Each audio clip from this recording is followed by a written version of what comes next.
Balik lagi saya sama si Abdul lagi. Bacok lagi saya, Pak. Akhirnya yang terakhir saya balik sama istri saya, Pak. Saya membacok sekali lagi, cuma saya tidak tega. Saya ingat anak saya, Pak. Anak saya itu mencari saya nggak bisa, saya lumayan lama katanya, Pak. Kronologi suami bunuh istri dan selingkuhan di Madura, 25 tahun menikah, nangis ingat anak. Kisah pilu berujung maut di rumah kos kawasan perumahan Gria Anugerah Desa Martajasa Kota Bangkalan, Selasa, 22 April 2025, menyisakan pengakuan menggetarkan dari tersangka Abdul Rozak 44 tahun. Abdul Rozak, seorang suami yang kalap karena cemburu akhirnya mengakhiri hidup dua orang sekaligus yakni istrinya inisial EFD 44 tahun dan pria diduga selingkuhan inisial AA 36 tahun. Dalam pengakuannya di hadapan Kasat Reskrim Polres Bangkalan, AKP Hafid Dian Maulidi, Abdul mengungkapkan sisi lain dari kasus pembunuhan karena cemburu tersebut. Dengan mata sembab dan tangan diborgol, ia menggambarkan betapa batinnya terkoyak karena merasa dikhianati oleh istri yang telah menemaninya selama 25 tahun. Saya ini bukan orang jahat, Pak, tapi saya merasa dihina, dikhianati di rumah saya sendiri, anak-anak saya ditipu, saya dibohongi, saya sakit hati, ujar Abdul terbata-bata mengenang perubahan sikap istrinya yang terjadi sejak setahun terakhir. Cuma saya tidak menemukan bukti di lapangan, tetangga dan teman-teman memberikan saran dan informasi tetapi tidak saya hiraukan. Masalahnya saya dan istri sudah 25 tahun bersama, saya tidak terpikir istri saya semudah itu berpaling, ungkap Abdul. Upaya mempertahankan biduk rumah tangganya selama 1 tahun terakhir terus dipegang teguh oleh Abdul.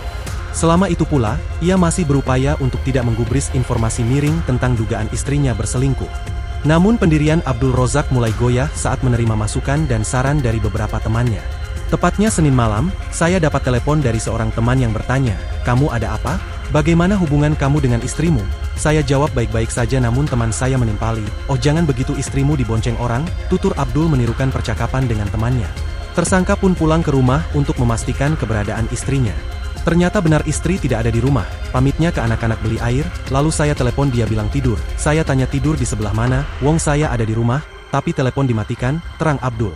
Abdul pun curiga dan berusaha mencari nomor telepon pria selingkuhan yang diduga bersama sang istri. Ia kemudian meminta rekannya menelepon nomor si pria selingkuhan. Betapa terkejutnya ia saat istrinya yang mengangkat ponsel si pria selingkuhan dan mengatakan sedang tidur. Saat itu istrinya mengaku berada di Surabaya namun ia tak menjelaskan secara rinci alamatnya.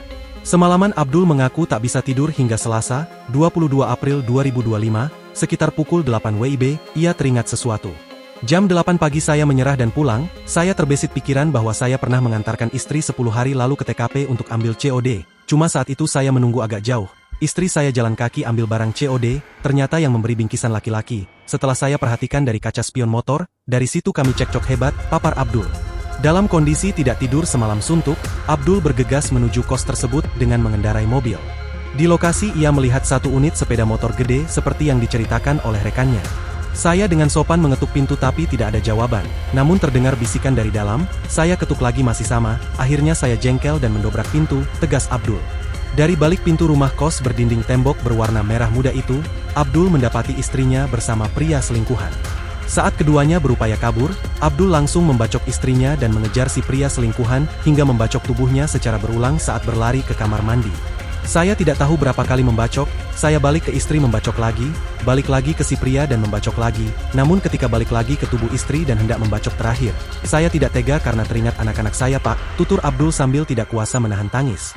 Saya kalah, Pak, tidak tahan 1 tahun saya dibohongi, sebenarnya saya tidak ingin seperti ini, Pak.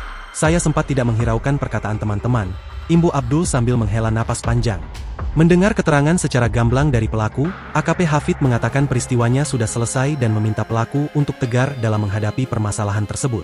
Atas perkara ini, polisi menyita sebilah senjata tajam jenis celuri, selain masih berlumuran darah, ujung celurit tampak patah sekitar 1 cm. Pelaku Abdul Rozak pun dijerat dengan pasal 338 KUHP dan atau pasal 351 KUHP dengan ancaman hukuman 15 tahun penjara. Download Tribun X sekarang, menghadirkan lokal menjadi Indonesia.